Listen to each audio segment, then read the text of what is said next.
Hey everyone, welcome back to the MA English Cafe. Today, Ben and I are talking about something we all have, but often don't truly value, something irreplaceable. We're talking about time. Ben, do you ever feel like time just slips away? Absolutely, Jenny. It's crazy. We talk about money, possessions, but time is our real capital. It's the most important thing we own. Think about it. Every second that passes, it's gone forever. You can't get it back. It's non-renewable. Exactly. That's the core idea. It's not like money you can earn back or a lost item you can replace. Every moment that passes will never come back. That's a powerful, almost scary thought when you really consider it. It makes you realize just how valuable each minute is.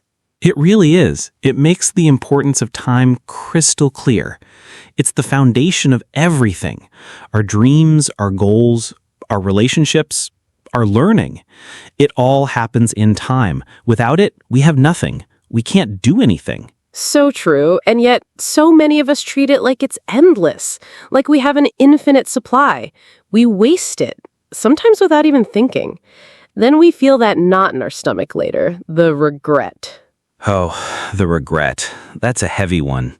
The feeling of, if only I had done X instead of Y, or why did I spend all that time on nothing? It's a direct consequence of wasting time, and it really hits you hard sometimes. It does. And the consequences of wasting time go beyond just that feeling of regret. It means missed opportunities, unfinished projects, goals that stay just dreams. Because we didn't use the time we had effectively. We didn't focus. That's the sad part. We all want to achieve things, learn new things, like learning English. But if we're not intentional with our time, those goals just sit there, gathering dust. It's like having a treasure map, but never starting the journey. Exactly. So understanding the importance of making the most of time isn't just about being busy. It's about being effective, being intentional, making every moment count for what truly matters to us. It's about living purposefully. Purposefully. I like that. It's not about filling every second. It's about filling seconds with meaning for you, for your life. It's about prioritizing, knowing what's important. So if time is so crucial and wasting it leads to regret and missed chances, what's holding us back?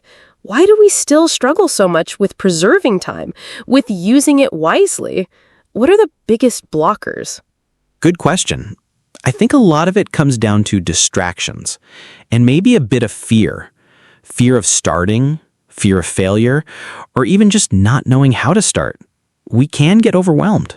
Overwhelm is a big one. It's easy to look at a big task and just freeze. And then time just passes. So what are the most common reasons for wasting time in our daily lives? Let's break those down.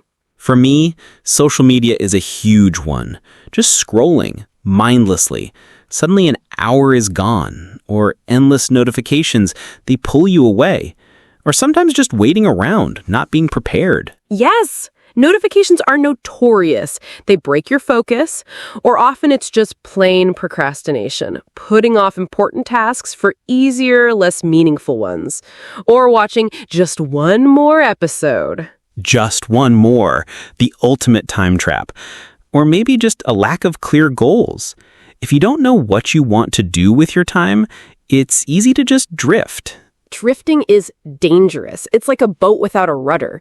You just go wherever the current takes you. So, how do we fix this? How do we stop the drift and truly start making the most of time? Well, first, acknowledging these common time wasters is key. Being aware of them. That's the first step to figuring out how to avoid them. It's like identifying the enemy. Exactly. Awareness is powerful.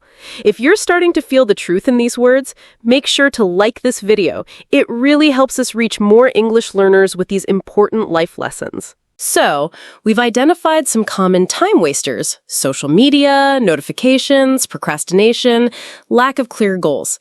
Ben, how do we actually avoid them? What are the practical steps? The first big one is planning. Seriously, don't just wake up and drift. Plan your day, even just a few key tasks. Write them down. Give yourself a roadmap. That's crucial for preserving time. Yes, a plan. Even a simple to-do list makes a huge difference. It gives you direction. It makes you feel in control of your time, rather than time controlling you. It's a foundational English skill for life. And for those digital distractions, set limits. Use apps to block social media for certain hours. Turn off notifications. Put your phone in another room when you need to focus.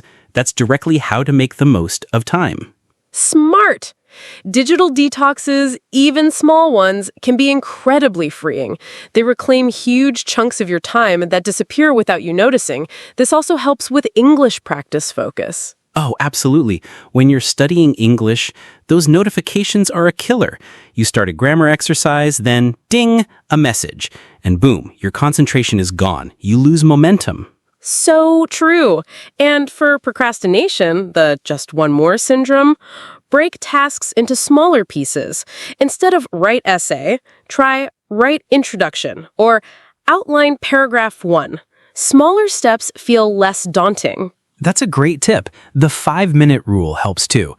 Tell yourself you'll just work on it for 5 minutes. Often, once you start, you keep going. It breaks that initial resistance. It's powerful motivation. It really is. And addressing the lack of clear goals issue, spend some time thinking about what you really want. What's important to you? When you know your priorities, it's easier to say no to time-wasting activities. Absolutely. Clarity is king. If your goal is English fluency, then daily English practice becomes a clear priority. Scrolling social media for an hour suddenly feels less appealing. You see the conflict. So making our goals visible can be a huge motivator. Put them on a sticky note. Set reminders. This reinforces the importance of making the most of time for what truly matters to you. What about overcommitting? Saying yes to too many things. That's another big time waster, right? You end up stretched thin and nothing gets done well. Oh, definitely. Learning to say no is an art form. It's about protecting your time and energy for what truly aligns with your goals and well-being. It's a crucial life lesson, and it can be hard at first. It is hard, but it's vital, because if your calendar is packed with things you don't really want to do, that's time lost from things you do want to do, like improving your English skills. Exactly. So be mindful of your commitments. Practice evaluating what's truly essential. That's a huge step in preserving time. And it reduces stress too, which helps your emotional well-being. This is a lot of great information on how to make the most of time.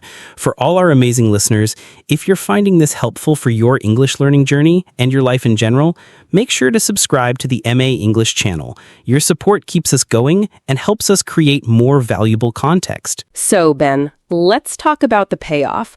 What happens when we actually start making the most of time? What's the big picture? The payoff is huge, Jenny. It's about building the future you want, bit by bit, day by day. Every minute you invest wisely is an investment in your future self.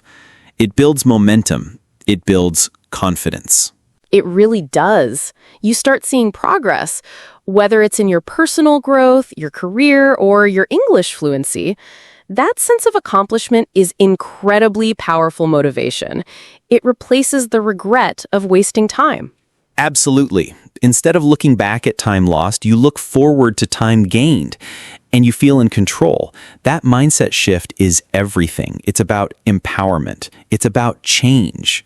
Empowerment. I love that. When you manage your time well, you're empowered to pursue your passions, to learn that new English vocabulary, to practice that English pronunciation, to have that English conversation you've been putting off. It ties directly into English practice. If you dedicate just 15 minutes a day to daily English, that's over 90 hours in a year. That's massive English comprehension improvement just by preserving time. It truly adds up. It's not about huge, overwhelming efforts. It's about consistency, small, daily choices. Those small choices compound over time into significant English skills growth. That's the power of time management for language learning. And it frees up mental space, less stress about unfinished tasks, less guilt about wasting time. That mental clarity helps you think better, learn better, and be more present in your everyday English interactions. Yes, less mental clutter means more room for creativity, more room for enjoying the present. It's not just about productivity, it's about quality of life, about your overall emotional well-being. It is. So, identifying the most common reasons for wasting time, like endless scrolling or procrastination, and then finding how to avoid them is really a gift you give yourself, a gift of more life, more purpose. It certainly is. And for anyone watching, if you're thinking about your English lessons or your academic English or even business English, remember that time is your most valuable resource. Invest it wisely.